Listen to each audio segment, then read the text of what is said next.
was Ukrainian soldiers filming them taking Russian prisoners of war, and then while they were laying down, handcuffed, if you will, or their arms tied behind their back, shooting them and kneecapping them and shooting them in the leg in places that would cause extreme pain, mocking them, film and laughing at them, and then beating them and filming all of it, and then broadcasting those filming of it. When you give a political permission slip to sociopaths and psychopaths to act out their fantasies, this is what you're going to get.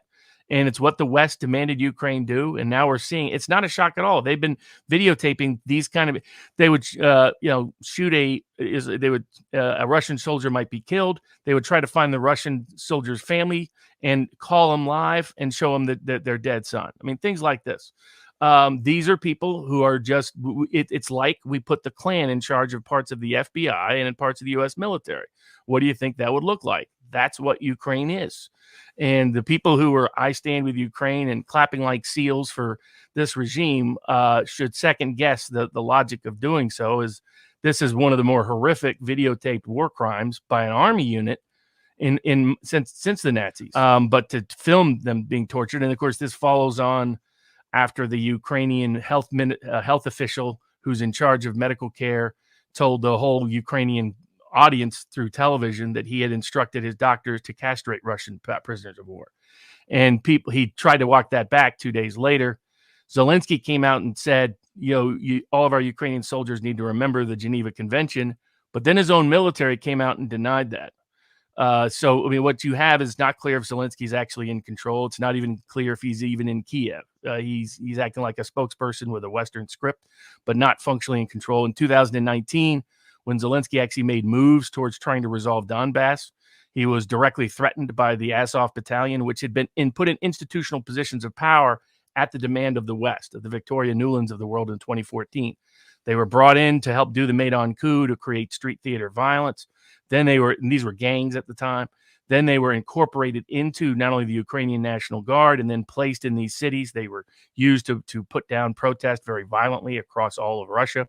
Then they were placed inside the Donbass especially, but also key ranking members were put in key positions of power within the Ukrainian military and put in key positions of power within a new national police force that was formed, so that the Interior Secretary deputy that's in charge of it is in fact an Azov Battalion people. So you have this group that represents only a tiny percentage of the Ukrainian people, tiny percentage of the Ukrainian history, having disparate control and influence over military and policing operations, particularly in eastern Ukraine.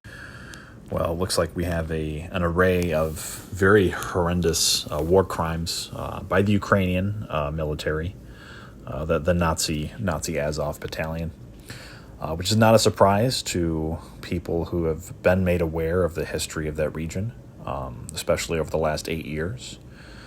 And it's just sad to say that this is our fault. America did this. America is the one that propped up that part of the Ukrainian politics through the Harvard and the CIA. And we're the ones that put them in charge of the military.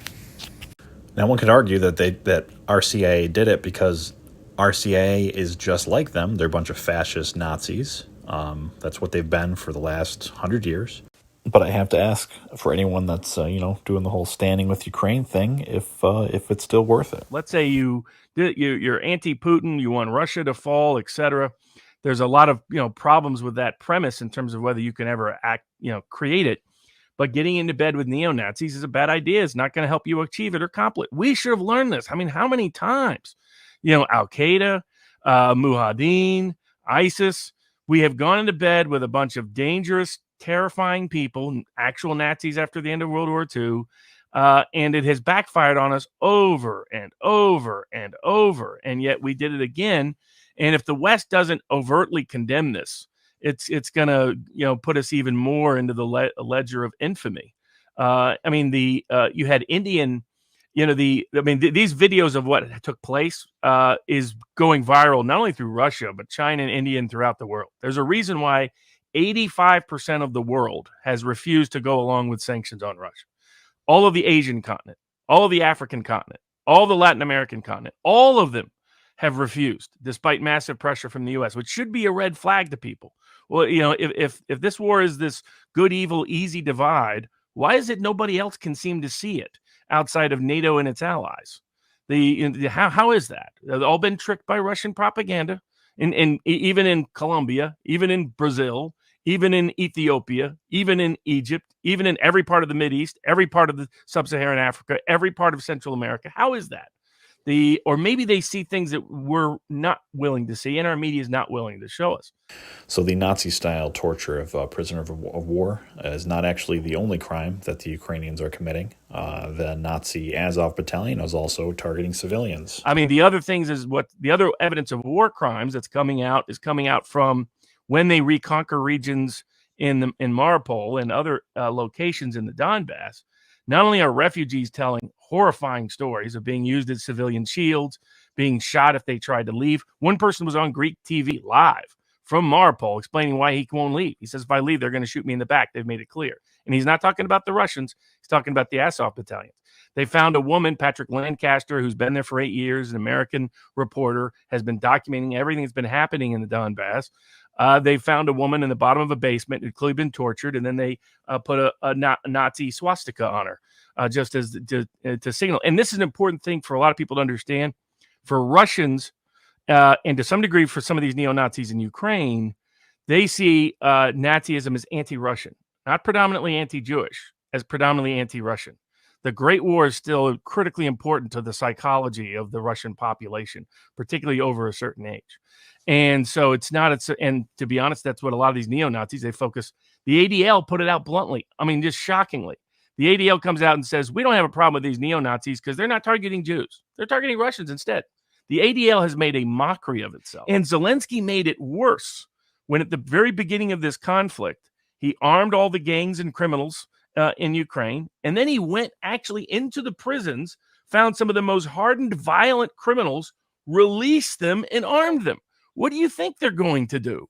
That this was one of the most insane military strategies in history. He was unleashing violent criminality on his own people ultimately, but that they were going to engage in this sociopathic behavior. That's why I said from the get-go, if there are war crimes of a severe kind that take place, it's going to be by the Ukrainians in this conflict because of who they empowered. Well, there you go. Our hero, Zelensky's basically put a bunch of psychopaths in charge of protecting his people, which instead of protecting them, they're butchering them. But everybody should be embarrassed that is a stand with Ukraine crowd when who you're standing with is neo-Nazis committing war crimes of some of the most egregious kind since World War II in live time. And you're telling me those people wouldn't use chemical weapons? Really? They're broadcasting their torturing of POWs in violation of international law. They'll do whatever they think is useful to them.